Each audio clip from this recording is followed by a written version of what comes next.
Hey guys, welcome to the channel and another video.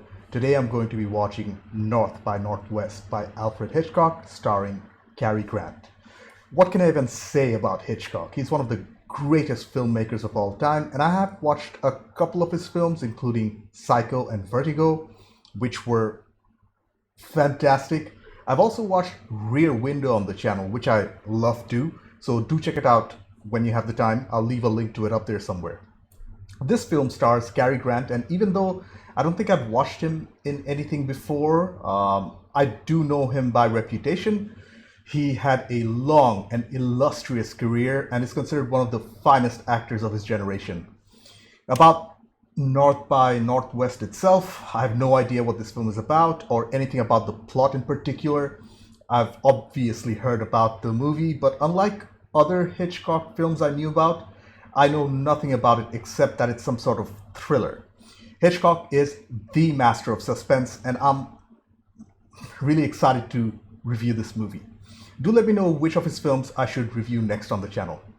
But before we get into it, to help support the channel, I have a Patreon page for full-length reviews and reactions to this movie and over 180 movies, 2 TV shows, early access, and weekly polls for what to watch next. You'll need your own copy to watch along. The link's in the description below. Please consider being a patron. Please subscribe to the channel. Click that bell icon for instant notifications to check out my other videos. Like if you liked this video, dislike it if you didn't. With all that being said, let's get started. North by Northwest, Hitchcock, Grant. Let's go. Oh man, I love the music already. Wow, what a unique intro for a film from 1959. I think I know the name of the technique. I think it's called kinetic typography. I think I've heard this music before. For the life of me, I can't place where. Maybe other movies used it. And this has to be one of the earlier Technicolor films. Alfred Hitchcock. So, hey, that's the cameo. He's famous for his cameos, and we get to see Alfred Hitchcock. I just saw Fifth Avenue, which means this movie is in New York. Maggie, in the world of advertising, there's no such thing as a lie. There's only the expedient exaggeration. You ought to know that. And don't forget, call my mother right away. I will. Telling Larry and Fanning you may be slow in starting, but there's nobody faster coming down the home stretch.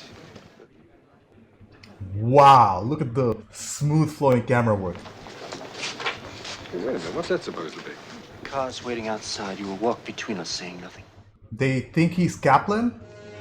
Okay. We have a case of mistaken identity already. You know, I left some friends back there in the old bar. They're going to think I'm awfully rude. Where is he? Upstairs dressing. Tell him I'm here. The dinner guests are expected. Never mind that. Say to him, Kaplan. Kaplan, there's that name again. You will wait here. Oh, don't hurry. I'll catch up on my reading.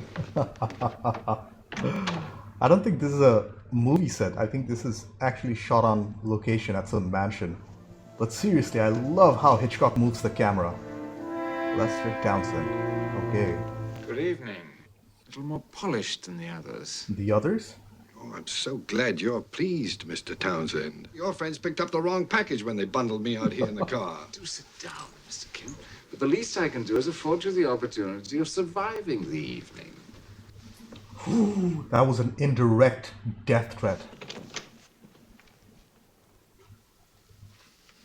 Townsend, you're making a serious mistake. We also know your contact in Pittsburgh since Jason committed suicide.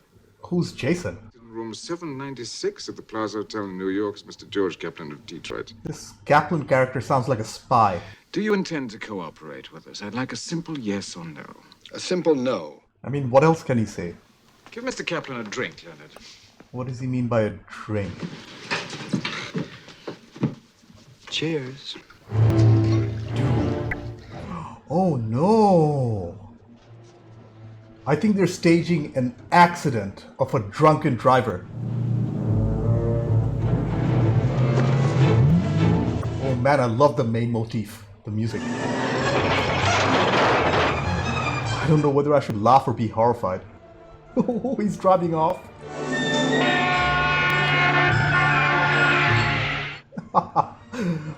He's actually a pretty competent drunk driver. Considering the state of his intoxication. Yeah, the cronies are not going to mess with the cops. They failed at their mission. In a big house, they try to kill me. Somebody call the police.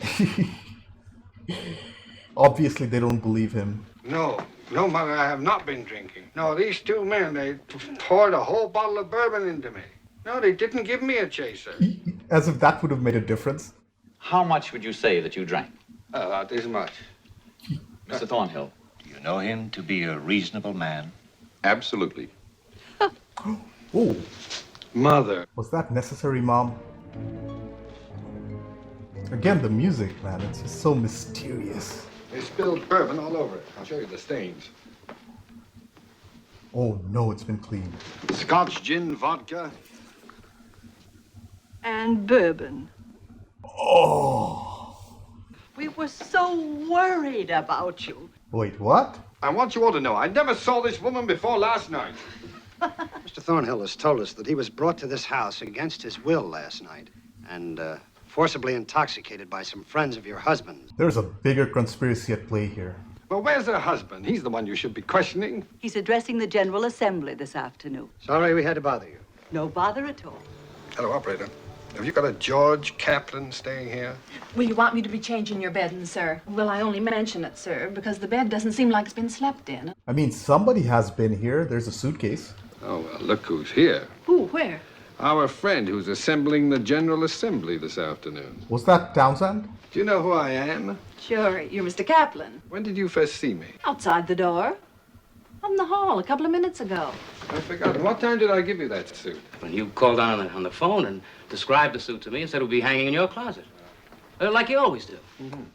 Always do. I'm beginning to think that no one in the hotel has actually seen Kaplan. Should I? Certainly not. Good call, Mom. It's good to find you in, Mr. Kaplan. Yes, I know who you are. And I'm not Mr. Kaplan. You gentlemen aren't really trying to kill my son, are you?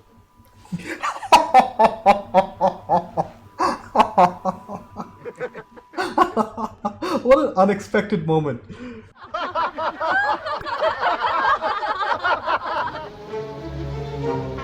Take me to the United Nations. Oh, right. Kaplan, George Kaplan. Oh no. He identified himself as Kaplan yet again. I mean, no wonder why Hitchcock is considered the master of suspense. I have no idea where the story is going, but it is a captivating thriller so far. Please call at the communications desk of the public lounge. Henchmen wearing gloves is never a good sign. How do you do, Mr. Kaplan? Dude! This isn't Mr. Townsend. It's a different person. What about Mrs. Townsend? My wife has been dead for many years. Oh, Do you know this man? oh, a murder at the United Nations, and he has the murder weapon in his hands. Oh, wow. Dude, are you stupid or what? Wow, what a shot. What a shot. Does anyone know this Thornhill? No, not me. I'm gonna get mistaken for George Kaplan when George Kaplan doesn't even exist. Wait, Ask me how it happened. Obviously, it happened. George Kaplan doesn't exist? Our non-existent decoy, George Kaplan, created to divert suspicion from our actual agent, has fortuitously become a live decoy. Looks like they are US intelligence. What can we do to save him without endangering our own agent? So George Kaplan doesn't exist. Goodbye, Mr. Thornhill, wherever you are. Holy crap, what a conspiracy. Well, I can't go to the police. At least not yet. Something wrong with your eye? Yes, they're sensitive to questions. Will you call them? Sure. Oh, I'm sorry. I'm sorry. My fault. The authorities are already on He board. went that way. I think he got off. And she's helping him. Why would she do that? What a beautiful shot. And I cannot believe the camera is not static. And he was hiding in the toilet all along. I think she might be important to the plot. She's way too beautiful to be a background character. Think how lucky I am to have been seated here. Well, luck had nothing to do with it. I tipped the steward $5 to seat you here if you should come in. You're Roger Thornhill of Madison Avenue, and you're wanted for murder on every front page in America. Oh? And don't be so modest.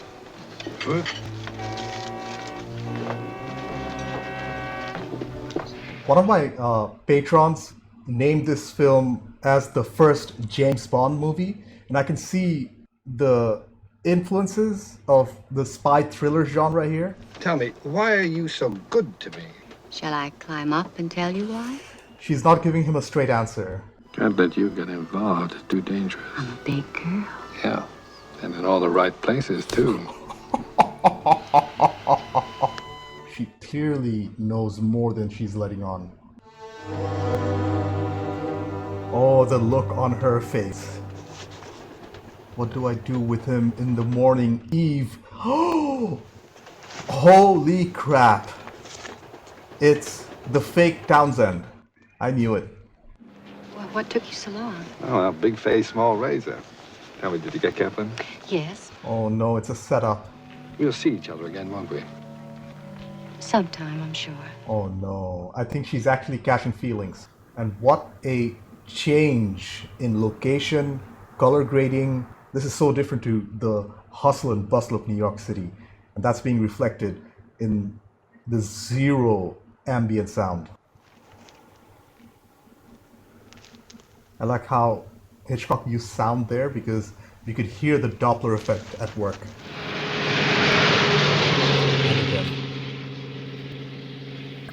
I wonder why this movie is called North by Northwest. Excellent shot composition again. Are you supposed to be meeting someone here? Waiting for the bus. That's funny. What? That plane's dusting crops where there ain't no crops. Interesting. And it's heading straight for him.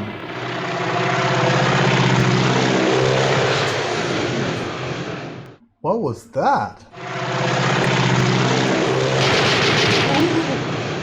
It's not like he can run or hide anywhere, right? It's out in the middle of nowhere. And a moving camera.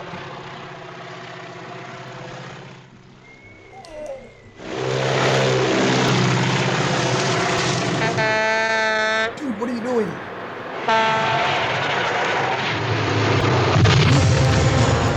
Oh! Holy crap, that's a real fire!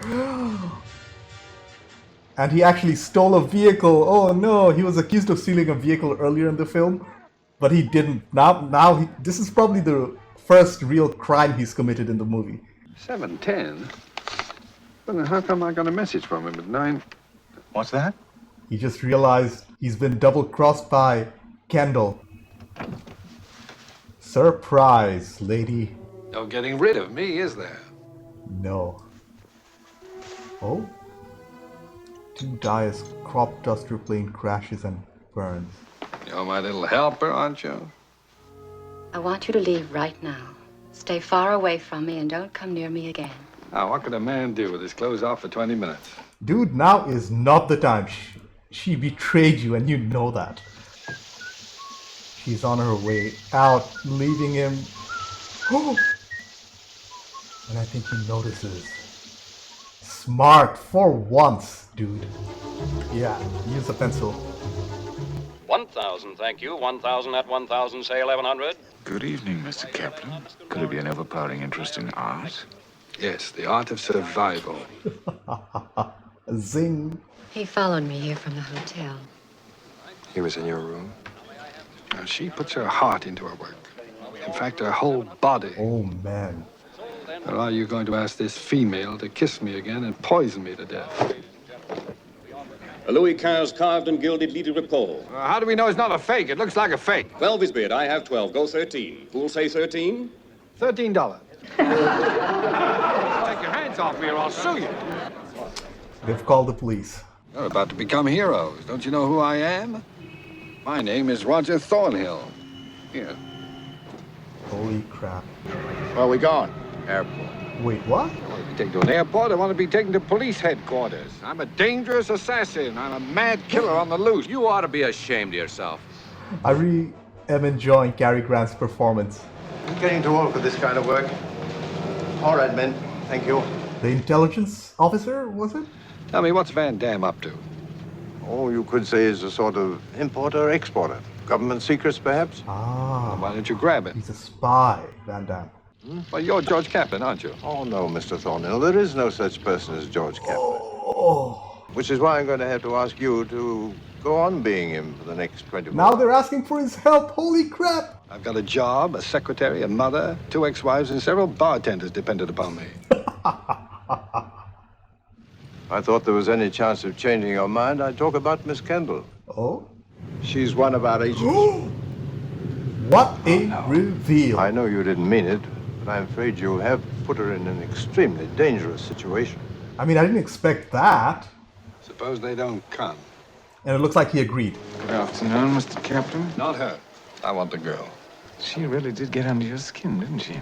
We're not talking about my skin, we're talking about yours. Just a second, you. Stay away from me. Just get back. Oh. Dude, what the? He got shot twice. Was that intentional? Or was he wearing a bulletproof vest? There's more to it, for sure. Mr. Thornhill? Hello. What a shot. I used some pretty harsh words. I'm sorry. They hurt deeply. Well, obviously. Material, when you fell, when I shot you with the blank. Oh, there were blanks, not a bulletproof vest. Okay. I've been married twice. See what I mean? Oh, burn.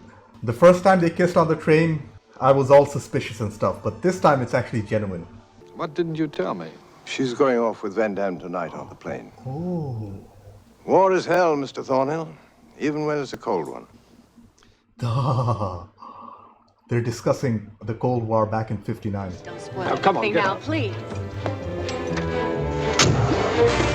I've begun to forget her already. Good. Better that way. Inside of an hour, she'll be gone. Oh. You shouldn't have told him that. He's gonna try something, isn't he? Stop! Oh, excuse me. Stop.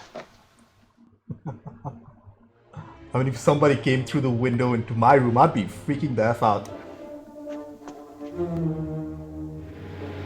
Cinematography so far has been so good.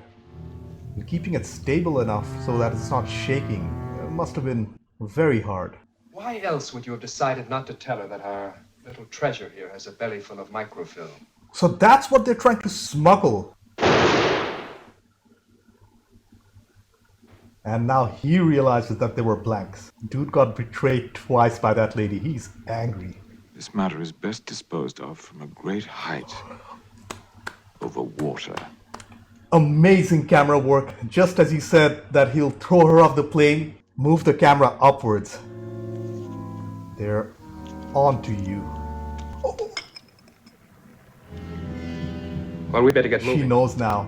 Oh, the suspense is building and the master is at play. Whatever you do, don't get on that plane. Stay where you are. Wait, is that the same gun filled with blanks?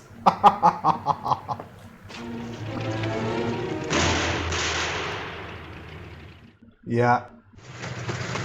The housekeeper had me pinned down for 5 minutes before I realized it was that same silly gun of yours. And the music is kicking up. Here they come, we have no choice. Guys, are they actually shooting at Mount Rushmore? Because that's awesome.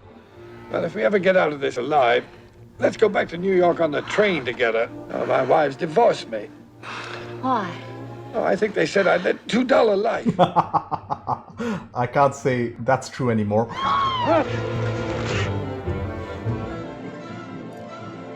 The score is just so good. They are officially cornered.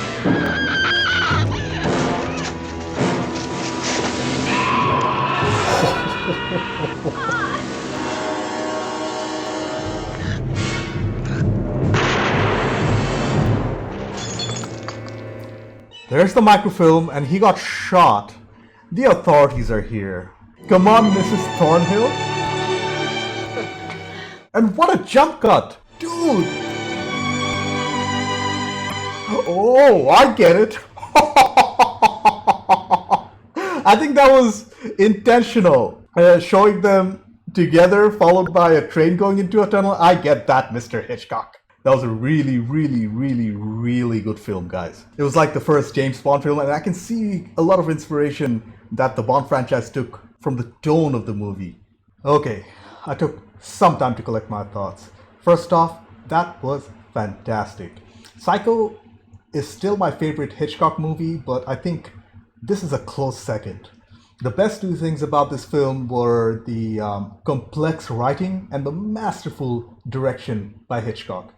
The performances by Cary Grant and Eva Marie Saint were also noteworthy. So was the cinematography, camera work, and score. Since I can't think of any outright criticisms here, maybe the ending, we'll talk about that. Let's start with the directing by Alfred Hitchcock and the writing by Ernest Lehman. The writer and director waste no time in introducing us to our protagonist, Mr. Thornhill, who is mistaken to be a spy named Kaplan. From that point on, we are led down a path of deception, double crossings, and at times, intentional misdirection. Although Thornhill was a very interesting character, very fun at times, I will have to admit the most intriguing person in the cast was Eva Marie Saint's Kendall. Till she was revealed to be an intelligence agent at the end of the second act, I really couldn't tell where her true allegiances lied. Her character was complex, she was played excellently by the actress, and I think she was the perfect mix between seductress and spy. Back to Thornhill and even more confusion. The audience soon learns that there is no real Kaplan and he was made up by the some U.S. intelligence agency that was unnamed, and he was created to lure in our main antagonist, Van Damme, who first appeared as Townsend. To find out more information as to why he was being mistaken for Kaplan, Thornhill decides to pretend to be him as he runs from the law for being set up for the murder of the real Townsend. At this point in the film, I was a little confused to say the least, just like our protagonist, and I think Hitchcock intentionally wanted to keep us in the dark, even knowing that we knew that Kaplan was not real. I wanted to highlight one particular sequence in the movie, the scene in that rural bus stop. That was amazing. Everything about that scene was just riveting to watch. The way the crop duster plane, that scene was shot, to the massive practical explosion we see on screen. Oh man. I also want to point out that even though the film was full of suspense, there were quite a few laughs, which I did not expect. And they were mostly from the excellent writing by Ernest Lehman. There were some moments of physical humor too, like when Thornhill was drunk at the police station, or even when he was hiding in the train on that makeshift bed, like a can of sardines, as he put it. These scenes were, I think, vital to the story, as it gave the audience a chance to breathe and reflect on the plot, if that makes any sense. Hitchcock also paced this movie to perfection too, and I don't think I was bored at any given point. My mind was always racing and trying to put the plot together. One thing I did find interesting was the fact that neither the U.S. intelligence or the motivations of the main villain, Van Damme, I don't think they were really explored in depth. Again, I feel like that was a creative choice to keep the focus on the main players and the story itself by extension. I kind of liked that. At first, I thought, yeah, I don't know, but come to think of it, I kind of like that. I honestly think the microfilm subplot that Van Damme was trying to steal information or something, smuggle it out of the country, that was a MacGuffin of sorts. In the sense that we never really knew what was on it, or except that it was important to the U.S. intelligence agency somehow. Anyways, this was my first Cary Grant movie, and I feel like his performance here was very good.